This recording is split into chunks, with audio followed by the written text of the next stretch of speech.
Hey guys, how y'all doing? Y'all doing all right? Hope y'all are doing good. It is so cloudy. It was misting earlier and now it stopped. So I'm hoping it's gonna clear off a little bit. I was out here making sure we marked all those areas because we're gonna do that like little search thing. And I wanted to make sure that, we just finished metal detecting and stuff. I want to make sure that we got everything marked before I go get Ruby. And it's like, they said they don't care if I film, so I think it'd be cool. At least we'll be able to film it today. I don't know if I'll get it loaded today, but we're going to film it today. But what I wanted to really talk about is some things that are, I think, learning in this Jack and Lily case might help in the Summer Wells case and the Sebastian Rogers case, right? I'm wondering, right, now that we know that they got this a criminal investigation for Jack and Lily, according to the chief of the police there, that lady, Claire or Kathleen or whatever, McCannon. Sorry, I probably said her name wrong. I'm sorry, I don't have the paperwork in front of me. But anyway, now that we know a lot more, right, because she was able to put some stuff out there, at least, thank God. We know now that they have forensic evidence. They have forensic like data, like cell phone data, that's leading them in these directions. We know a couple of the witnesses, and from what I'm hearing, I think 4 out of the 100 and whatever evidently shed a lot of light, which is amazing. Thank God for those brave people to step up. It's always amazing to me. And I had something else happen to me about an hour ago. I got a call from one of the elected officials there in Pennsylvania for a case. It was I believe an Amber Alert case. I need to go back and look. It's been a few months ago, but I did help them with some like cell phone data stuff, like some programming and things of this nature, because sometimes I'll reach out in small little areas like rural like this right here. If they need help, I'll try to help them any way I can, right? Well, I got a call tell me he wanted me to, come there and thank me for helping and a little plaque and stuff. And I'm like, sir, I said, right now it's just, I can't be traveling right now, but, I appreciate, the gesture and all that. And he said he had a letter from the parents.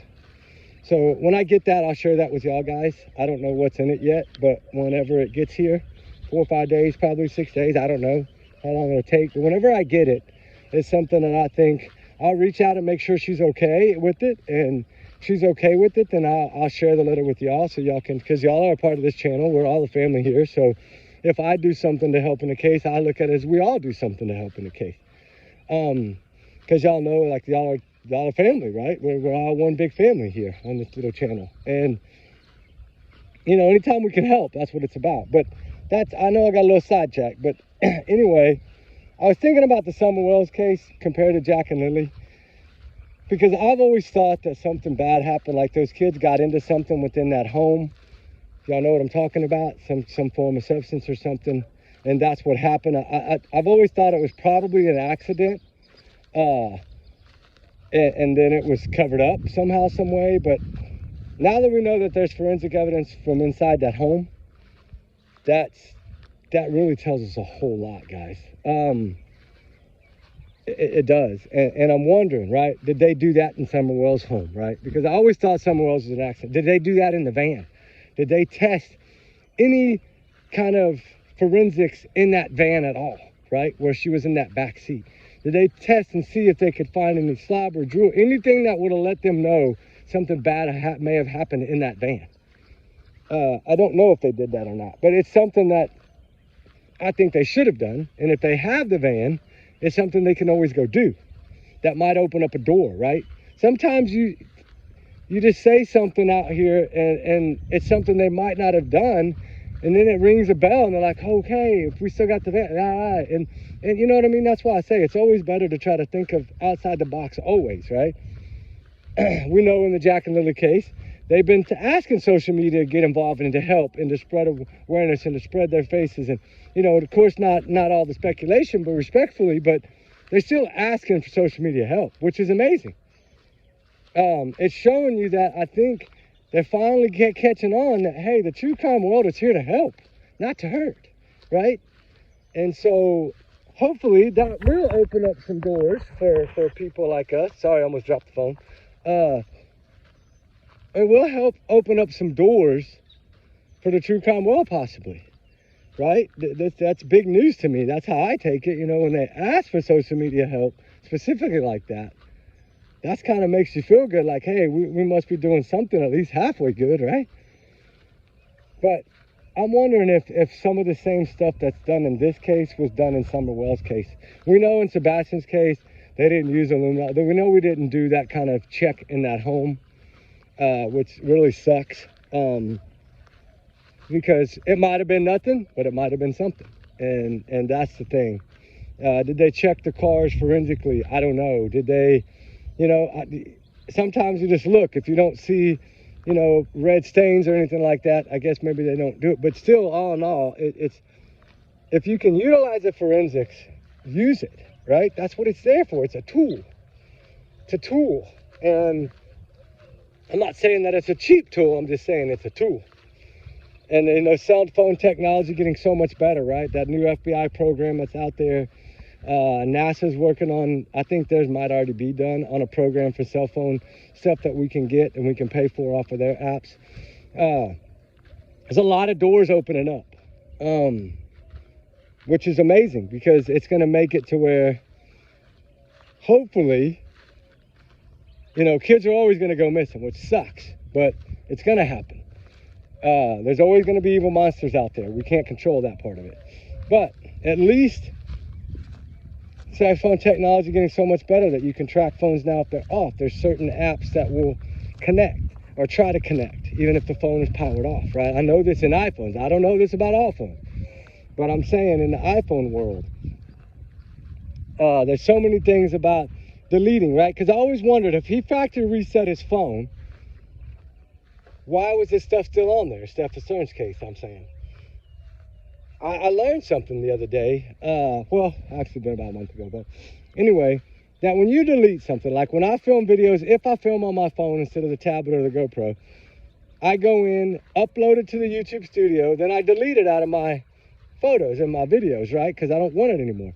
Now, if I don't go open up my iPhone storage and go to pictures, the recently deleted pictures, and delete it again, it still stays in there. So it tells me one thing. Sebastian didn't go into his iPhone storage to clean up his storage and delete all those things that he had, you know, maybe deleted in the beginning, but didn't go to the second step of deleting them. So they were still stored on the phone, even though they were in a trash can, right? I call it a trash can. I don't know what the real name for it is, but it's like a trash can to me. And if you don't go empty that trash can, that continues to give you storage problems because it's still using that data as part of your storage. And remember, when I was having all the storage problems in the beginning trying to figure this out when I started my channel, it's because I didn't know to go do that. Know to go take it out of the trash can, what I call, and throw it out a second time. So it's telling me that he didn't do any of that. He might have deleted them off of his main photo gallery, but he didn't go in and take them out of the storage, trash can storage, right? So when he factory reset his phone, they were basically all still on there. And then when he turned his phone to power back on and does a system check, it puts those photos and videos right back because they were never completely deleted. And that's what's cool about iPhones is you have to delete them twice to get them out of your phone, which is cool. Because that way, when people try to hide things or do things, right? Kind of like, I look at it as like the little Caleb Collins case. Remember, we covered that extensively. We even went down there, and they were digging up that yard and all that, and then they end up finding his little remains right there in that fire pit. Bless his heart, it breaks my heart. But, you know, what, a couple months ago they found him, and we're able to finally identify through DNA that it was little Caleb. You know, the father, of course, ran into a tree and unalived himself and his daughter, right, Caleb's sister. But the mother, of course, lived, but now she's going to never get out of jail, and I hope the grandpa never gets out of jail. And then when everything surfaced about him using a rope on that child and all that stuff, that is truly an evil monster. We think that some of these other monsters are evil. That's way more evil, guys. So as I said, I think yesterday when we talked about Sebastian, and I'm gonna upload that video I did last night. It took about 2 hours, but I gotta go in and double check it and all that because I want to make sure from start to finish that I got it right, and got all the dates right. But it makes me wonder because if the CPS cases that are out there in the Sebastian Rogers case, that a lot of them, there's 3 or 4 or 5, whatever it may be. Well, if we just go by the 3 plus the 1 on Chris, then that puts the 3 on Katie, right? So like I said, is Katie the evil one, right? Is the mom really the evil one? And I'm not saying Chris is a good guy. I'm not saying that. He's a liar, a compulsive liar, and he abused this child. So no, he's not. He's evil too. But it seems that it's looking like Katie was actually more of the evil one. If that's, understandable to say, but I don't know, guys. I worry about little Sebastian because say he is out there, right? Say that this child is out there and they handed him off to someone that's keeping this child till he's 18, right? If that is the case, do we know that this child by now is probably so traumatized and so no telling what his little mind is going through? Will he ever be the same? Probably never. A lot of counseling, but he's still autistic, right? So it's heartbreaking to think about that if they would have put this child somewhere, you know what I'm saying, that he would really be messed up. He would be. In my opinion, it would be really bad, right? I'm gonna try to sit this right here right now. Hopefully it won't fall. I don't know what y'all are seeing. I'm over here. I'm utilizing this tree real quick. I got my earpieces in, but had to wipe the sweat from my face. I'm dripping sweat. It's like 92 degrees here, guys. Don't come down to Texas. It's hot. Even though it's cloudy, it's hot. But I was trying to think, okay, if this boy is out there somewhere, there's no telling what his little mind and brain are going through, right? We don't know that. A lot of people think, no way he's out there. The father, Seth, and them, their team, they think that it's a really good possibility that he is. So, it's one of those things that as a parent, you trust your gut, and evidently his gut's telling him this. I think Dog the Bounty Hunter made it, kind of said it in a way that, hey, at this point, it's probably not likely, but there's still a chance that he is, right? Until proven otherwise. But if we really stop and think about this entire case, if that is to be true, that the CPS reports 3 of them were Katie's and 1 was Chris's, when did the first one start? Because only the bio dad knows that because he's the only one with those records. But when was the first one? And if there is 3 and 1, why out of 4 was bio dad never told, right? I mean, that all that does is create a motive to me that they couldn't actually give him to Seth because eventually it would have came out and they would have been busted. That's why I think there was never any really plan to let him go live with Seth, because if there was, why would they be looking at schools to put him in? Think about it. If they really in their head said, yes, Seth, he's going to come live with you, and they were 100% confident of that, why would they have been looking at schools to put him in? They wouldn't have been. So that never made sense to me. And another thing that bugged me on that Roadhouse footage was those 2 cars, Katie's car and the one next, God, they both look the same, don't they? Like, almost like that was the Bowersoxes, but well, we don't know that for sure. I'm just saying. Sebastian was looking at something in that photo. He was looking at someone inside that restaurant as well.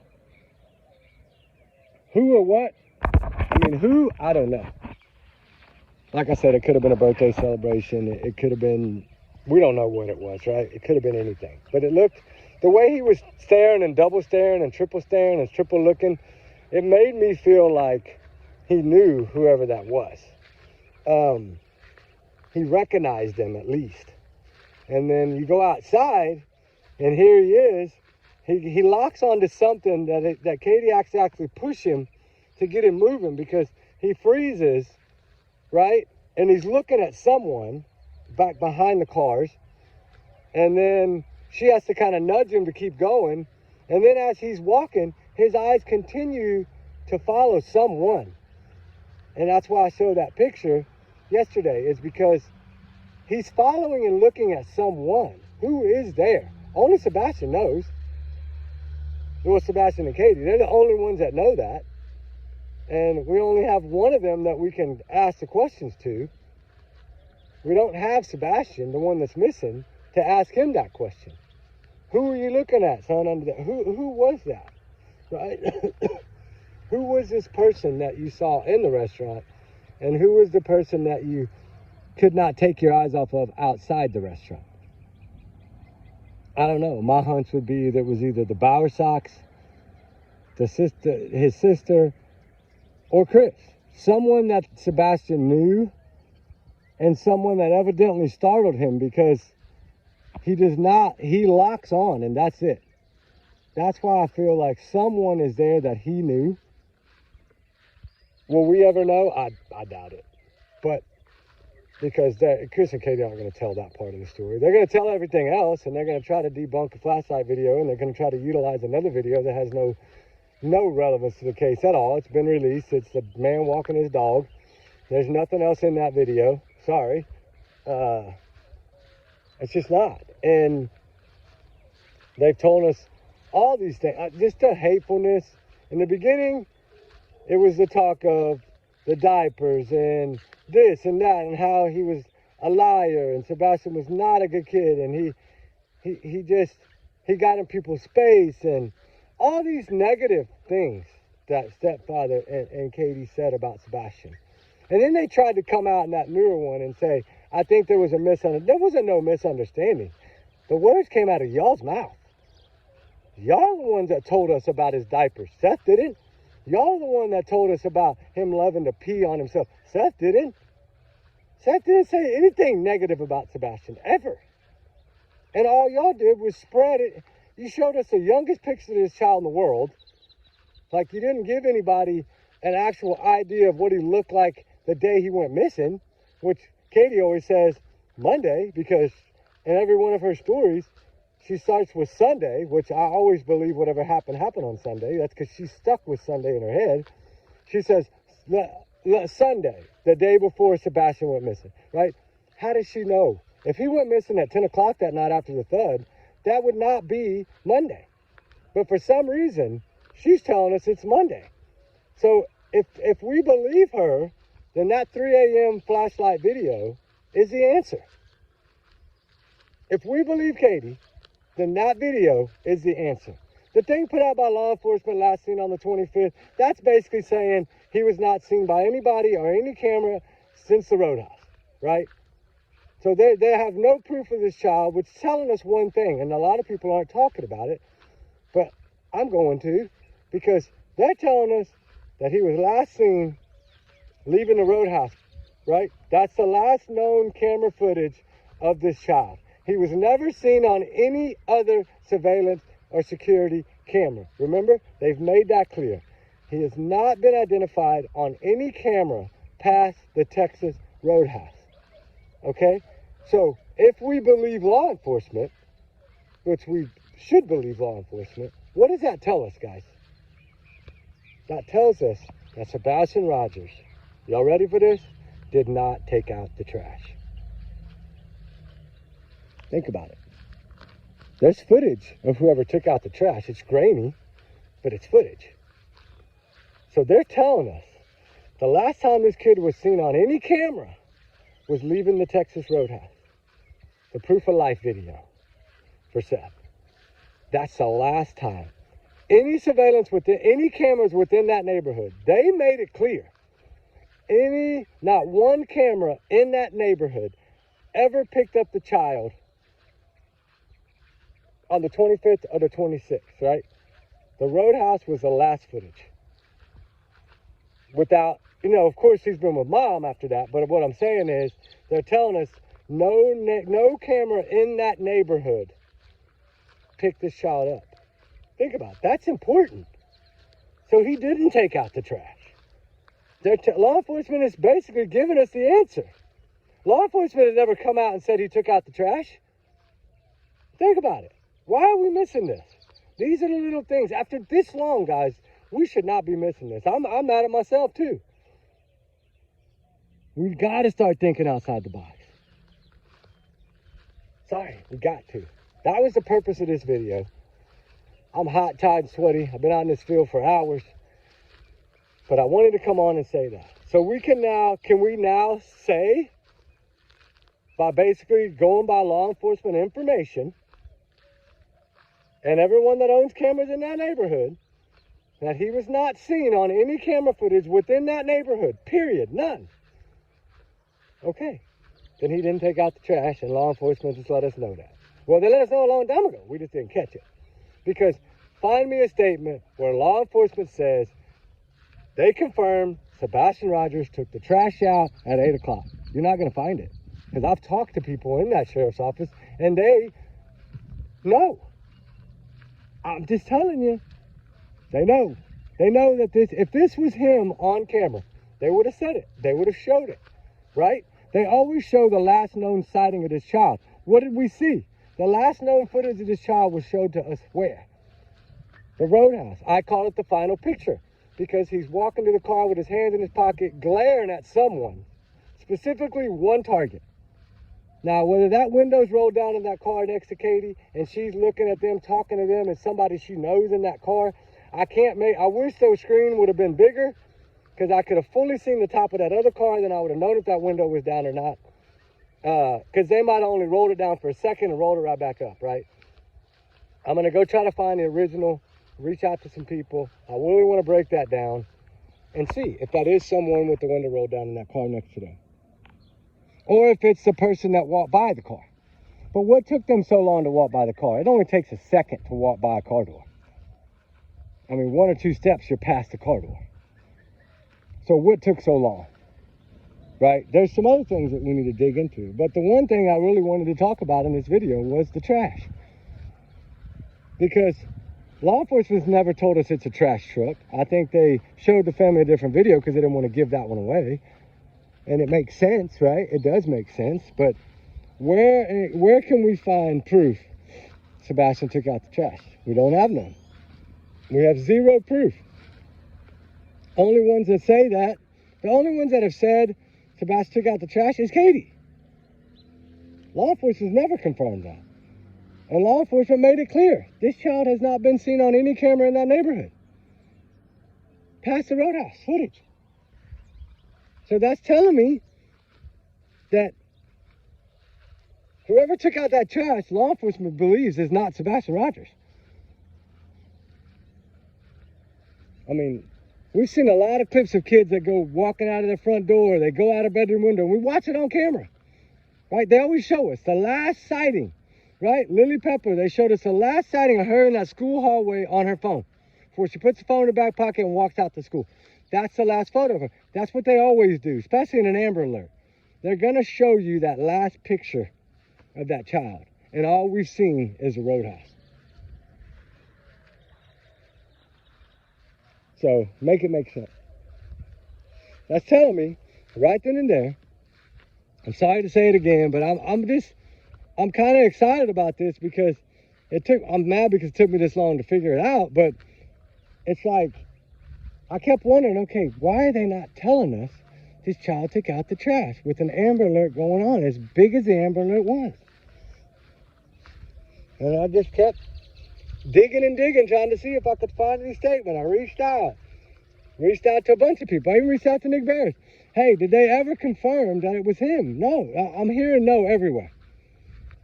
And I can't find one statement from anything that Eric Craddock or any one of them have put out that ever said Sebastian took out the trash. Hell, they won't even say the kid had shoes or not on. They won't even tell us for sure that they knew what he was wearing. And that was on day 2.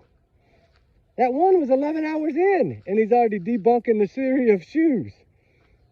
Eric Craddock. Remember, that's the one we saw. I know I'm not the brightest cop in the room. right? I'm open to anything. That's his way of asking for help, right? But he should have come out and said, hey, y'all true crimers, get in here and help us. Because eventually we know that's coming. Eventually they're gonna utilize the true crime world. Not only be certain channels, but they're gonna utilize some of these channels to help them. I'm seeing it more and more now. And it's gonna happen. Just watch. They're realizing that we dig in ways that they don't dig, or they might have to have a budget to do. We don't have to have that budget. And believe me, sometimes I think the cops realize that we dig sometimes harder and faster than, because they got to get warrants. They got to, you know, things take time for them. We don't have nothing but time to dig on these cases, right? So that means we get on it immediately when it breaks. And I think law enforcement is catching on to that. And I think they're going to start utilizing certain channels to help. Now, it might be behind closed doors, and that's okay too. That's fine. There's nothing wrong with that. But clearly, the flag, look, you see how hot and humid it is? These flags are not flying. Look at this. They're just sitting here. This area that we're in has a memorial. Like a Vietnam memorial. This area that we're in today. It's a beautiful place. I'm just happy to be able to be out, move around a little bit in this heat, not have to worry about any problems. So at least we're back on that note. Now we got to start digging even more. But, you know, truly, y'all think about that. I mean, honestly, y'all think that what I'm saying makes any sense at all? Or y'all think I'm just crazy, right? I'm just curious because all the digging I've done, I can't find it anywhere. No confirmed. There's zero confirmed sightings. Even the parents said it. Zero confirmed sightings on any camera within that neighborhood. And the stepdad has told us before, if you'd have came to the front door to push in the code or whatever, you'd have been seen on the camera. It might have been grainy, but you'd have been seen. A shadowy figure would have at least been seen. So we know that he didn't go out the front door, because cops would have had that. And that didn't happen because that's nowhere out there. So, needless to say, I don't believe this child stepped off the front porch barefooted and poofed into thin air. Kids don't vanish. They don't. But I'm thinking that this Jack and Lily case might end up helping Sebastian Rogers' case. Because everybody now, until now, right, a lot of us, I knew, but a lot of us didn't know that Canada presumes you guilty until innocent. They're backwards from us. When it comes to missing children or things of people vanishing like that, especially kids, it's suspicious all the way through until proven otherwise. And if that's how we would handle our missing cases here, I don't think there'd be many missing cases out there. I mean, people know they're going to be a suspect here no matter what, right? But they never come out and say they're suspects. They never come out and we know in our heart that they're looking at them and eyeballing them, right? We know right now Katie's being eyeballed every which way. And Chris too, and his parents. They even know that. They let us know that by their frustration. They've been to my parents' house. They talked to my whole family. He let us know that. FBI tore his butt apart. We know that. He told us that. And they don't do that for just any reason. They have their reasoning. They're just trying to put all the pieces together. But And they will. Eventually, this case will be solved. I feel that it will. I pray that it will. I mean, I don't know 100% if it will be, but I feel there's a really good chance that it will be. And I think they're ever so slightly getting closer and closer. I think there's a timing thing here. I think they're waiting for something.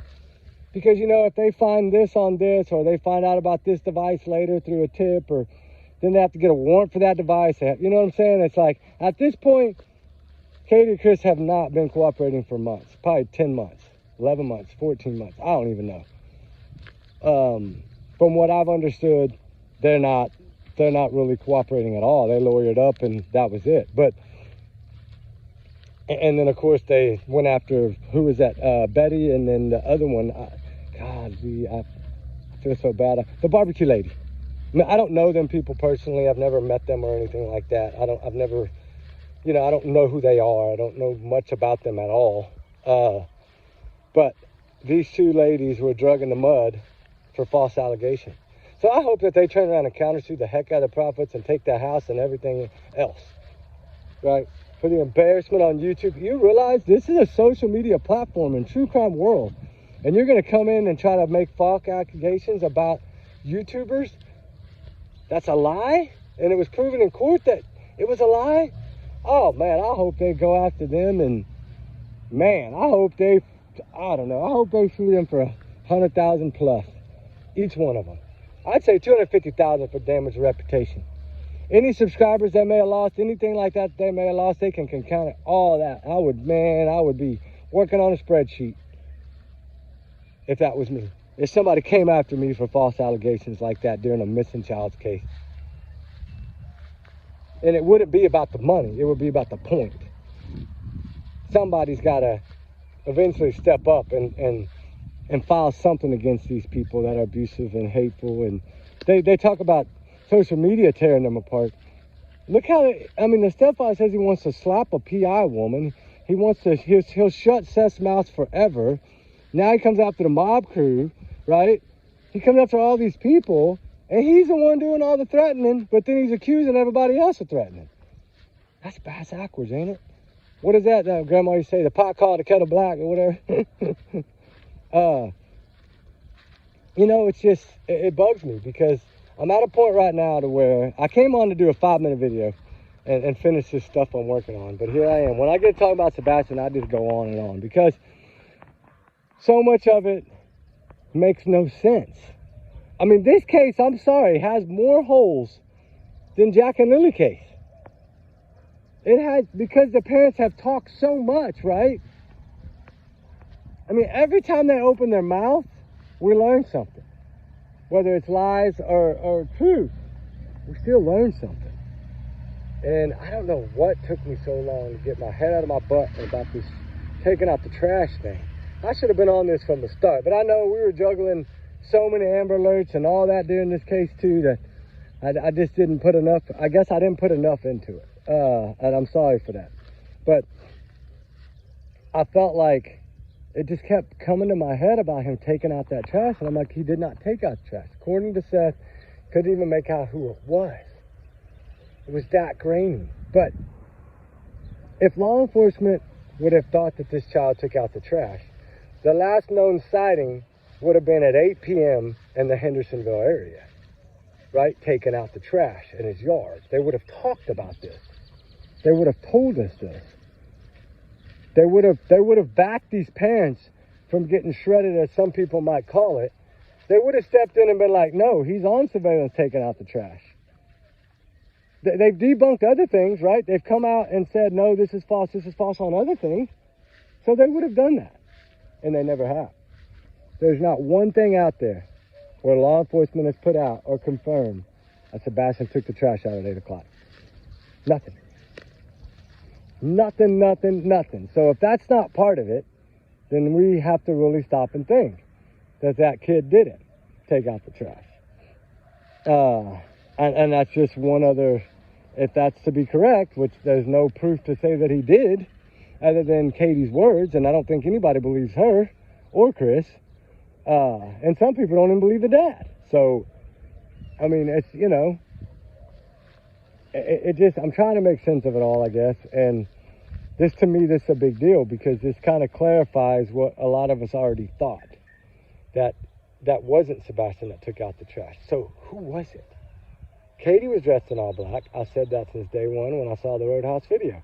She was dressed in all black, not Sebastian. Sebastian had blue jeans on and a t-shirt. So whoever took that trash out right after they got home like that, he wouldn't have had time to shower and change yet. He would have been in a t-shirt and blue jeans.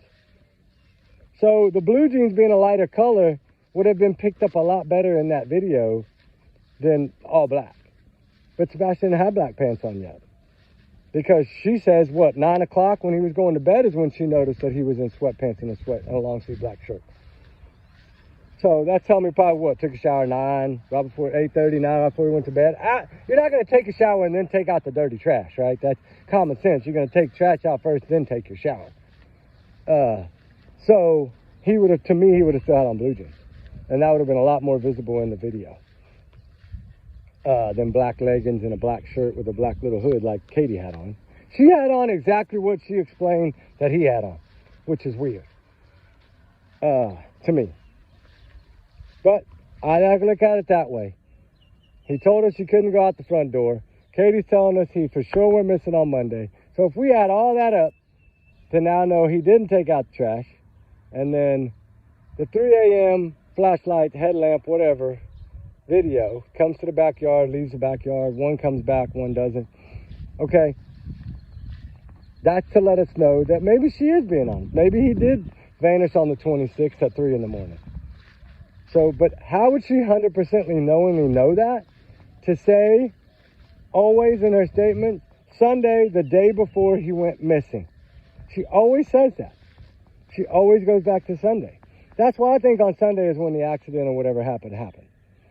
And then I think 3 a.m. was probably part of the cover-up. So, needless to say, she goes back to Sunday always because I think that's the actual day.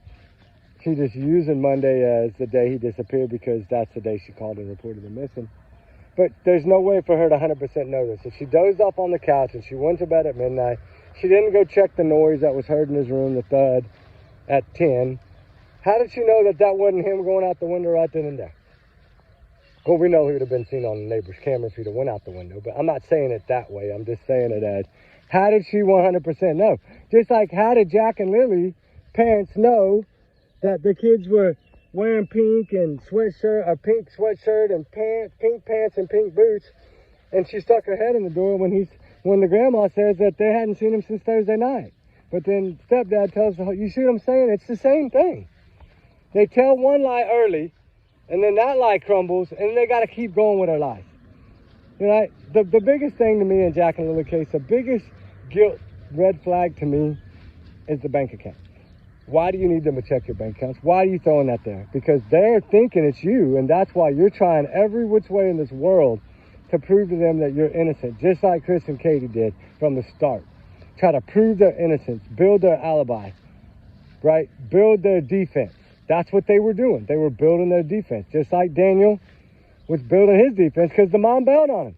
Well, CPS supposedly made her take the baby and go, and supposedly her mom, I think, actually has custody of the child. And that's why Daniel was turned down, because grandma, now being the sole custody person of that baby, had said no, Daniel couldn't see the baby. So, but he has to go through CPS to be able to try to see the child or visit the child due to how I guess the grandma has the rights now. I don't know if that's all 100%, but that's what I'm being told. And I'm sure it'll all come out eventually, right? That's why I say take it as a grain of salt till it comes out. But on the other hand, this trash thing for Sebastian is bugging me. So y'all let me know what y'all think. Because if you can prove to me that law enforcement has clarified that Sebastian Rogers took out the trash at 8 p.m. or around 8 p.m., and that was for sure him, if you can prove that to me, then I'll believe it. But right now, I've had 9 people searching for weeks, and we have not been able to confirm or get an okay or get a confirmation from anyone in that town, whether it be a political person or someone within law enforcement or part-time or whatever. We have zero evidence to prove that that was Sebastian. Law enforcement clearly told us this child was not seen on any camera in that neighborhood. So if that's the case, then that means that he did not take out the trash. Make it make sense, right? Just remember though, guys, these are just my opinions, my thoughts, my theories, my speculations, my free speech. I'm tired of my free speech. I'm going to use my free speech. Who knows? They might come after me next or try to take me to court, right? You never know with these people. They try violating and shutting up other people, and evidently they lost again in court. So they haven't won a court case yet that we're aware of. So I don't know. All those court cases and all those lies that go with them, law enforcement believes in the justice system, right? It's what they fight for. So don't think that they don't realize that every time they lose a case, that the reason they lost it is because of lies. They know that. They're digging their own hole around in a circle. They dig a little on this side and they go over here and they dig, like, until that crater caves in, which eventually it's going to, and the truth will come out. I feel. In my opinion. All right, guys. Anyway, take it as a grain of salt. We'll figure it out. But y'all let me know what y'all think, honestly, because I can't find proof that he took the trash out. And law enforcement's telling us, basically in their own roundabout way, by him not being seen on any camera in that neighborhood, that they can't even confirm who's on that flashlight video, evidently. So that might not be zero. So like I said, that 3 a.m. flashlight might have been a decoy to make them think that he went and got in somebody's car and she forgot to turn her light off when she ran back to the house. Because if she'd have turned that light off, we'd have never seen her run back to that home. It would have looked like one person went out of that backyard, got into a car, and left with someone. That's what it would have looked like. And I'm telling y'all guys, that's what I think they did. I think Sebastian was already gone from the home. I think he was gone right after the roadhouse, honestly. I don't think he made it home. I never have honestly thought he made it home. There's still 30% of me that feels that he could have been home and it was medication or a fight that broke out in the home. But then there would have been, I don't know, I think it would have been harder to cover up. But I think whatever happened right directly after the roadhouse. It was planned. And they tried to make it out to be something it wasn't. I still think it was possibly Kathy Bowerstock dressed in black taking the trash out. But I don't know if she could skip back. Katie can skip back because Katie's the one that tells us Sebastian skips and walks on his toes. So Katie could skip. She's about the same height, right, as Sebastian, and wore all black. And, you know what I'm saying? Why would you wear all black on that particular night? The night that your son's going to vanish, you're wearing all black. Isn't that weird? That's like a Brian Koberger thing. I don't know. We'll see. We'll see what comes out. Eventually the truth will come. I pray to God. Sebastian Rogers needs to be found, deserves to be found, deserves the truth. And we all deserve to know the answers, right? I think that because we're all part of this case and it's all touched our hearts, right? So we want to know, not that we need to know, but that we want to know. Let me rephrase that. We all want to know what happened to this child. You know, he's extra special. He's unique. You know, he's a gamer. He loves to go fishing. He loves the outdoors. He's like a deer prancing in the forest, right? Sebastian Rogers was nothing but smiles. Nothing but giggles. Nothing but trying to come up with little cracky jokes. They call corny, I call them cute, right? You know, the little green tea, those little things. He had a really good sense of humor. And this is a very educated kid. I mean, he's smarter than the stepdad. Sebastian Rogers was more educated than Christopher Proudfoot to me. But anyway, guys, y'all have y'all probably hear that damn phone ringing through my headset, don't you? I'm sorry. I'll wait till it's done. Somebody's beeping in. I don't know who. Probably I need to take it anyway. But anyway, trigger warnings always, times 100 million. Y'all's comments, y'all's alone. Not to reflect the channel. We do our research together, guys, because we got big hearts around here. Remember, these are my opinions. Take them as a grain of salt. Y'all have a wonderful, blessed day. I'm entitled to my free speech, and I'm gonna use it. But y'all have a good day. We love y'all, guys. Sorry. I've been trying to mark all these flags and stuff, so I can't turn the camera that way. But because I should have had it where I could flip it, but once you start the video, you can't flip it. So anyway, y'all guys be good, be safe. We love y'all guys. Keep Sebastian in your prayers. Keep all the missing, all the runaways in your prayers. They run for a reason, dang it. And let's keep fighting. Let's keep the true crime world going. Let's try to build a better name for the true crime world, right? The true crime solvers. How about that? Let's start trying to solve these cases. Let's try harder. How did we miss this? You know, when we look for proof, how did we not realize that there's no proof of him taking out the trash? We've talked about it, but we never really broke it down like this. I've talked about before that there's no proof, but I never really took it as, let me look to see why there's no proof, right? Because it's they're telling us that he wasn't seen in that neighborhood on any camera. So I take law enforcement to their word. What that flashlight video is, I've always thought is a cover-up. It's a way to make a decoy to look like this child went out of that home at 3 in the morning, got into a car and drove off. And he left with someone willingly, like his mom says, willingly or unwillingly. She says willingly first. Like tried to make it look like he left with someone willingly. I think that was part of their plan in that video, but backfired because God always has a plan. And Katie forgot to turn off her headlamp. And when she ran back to that house, she didn't realize until she got back that her headlamp was on. And then she started getting paranoid. Oh, and that's when I think the flashlight theory came to her head. And this, that, and the other. I think they were trying to build it and stay ahead of law enforcement. And they've done a good job of it, but I think behind closed doors, I think they're busted. They just haven't arrested them yet. But we'll see. We'll see what happens. Everyone is innocent until proven guilty in the court of law, guys. We might get some sun, really? All right, because it's been cloudy. Look like it's going to rain again. Oh, yeah, it's getting a bluebird. I've been under them trees hiding. I thought it was going to sprinkle. Anyway, guys, y'all be good, be safe. We love y'all. We'll talk soon. Keep Sebastian in your prayers and all of them, guys. All right, bye.